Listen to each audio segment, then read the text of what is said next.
Hello, അങ്ങനെ നമ്മുടെ മഹാലക്ഷ്മിയിൽ മാർക്കോന്റെ കാര്യത്തിൽ ഡോക്ടർ ഇതുവരേക്കും ഒരു തീരുമാനം പറഞ്ഞിട്ടില്ല. മരിക്കുമെന്ന് തന്നെയാണ് ഡോക്ടർ അവിടെ പറഞ്ഞുകൊണ്ടിരിക്കുന്നത്. പക്ഷെ നമുക്കൊരു പ്രതീക്ഷ എന്താന്ന് വെച്ചാൽ നമ്മുടെ മുത്തശ്ശിയുടെ കയ്യിൽ മാർക്കോന്റെ കയ്യിൽ നിന്നും കളഞ്ഞുപോയ വേല് കിട്ടുന്നുണ്ട്.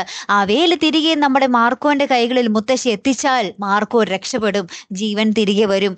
അങ്ങനത്തെ കില്ലൻ രംഗങ്ങൾ തന്നെയാണ് കൂട്ടുകാരെ നമ്മുടെ മഹാലക്ഷ്മിയിൽ നമുക്ക് കാണുവാൻ സാധിക്കുന്നത്. മിക്കവാറും നമ്മുടെ മഹാലക്ഷ്മി മാർക്കോനെ കാണാൻ വരും, മുത്തശ്ശിയും കാണാൻ വരും. ഇവരൊക്കെ കാണാൻ വരുമ്പോൾ നമ്മുടെ മാർക്കോ കണ്ണൊക്കെ തുറന്ന് ഇവരുടെ എന്താ പറയാ കണ്ണൊക്കെ തുറന്ന് വീണ്ടും ആ ഒരു തിരികെ പഴയ ജീവിതത്തിലേക്ക് വരുന്നൊരു നിമിഷങ്ങളൊക്കെ തന്നെ ആയിരിക്കട്ടെ നമുക്ക് കാണുവാൻ സാധിക്കുന്നത്. അപ്പുറത്ത് മേഘനാഥൻ തിരികെ വരുമ്പോൾ ഇനി എന്തായിരിക്കും അല്ലേ, സത്യങ്ങളൊക്കെ നമ്മുടെ മേഘനാഥൻ അറിഞ്ഞു കഴിഞ്ഞു.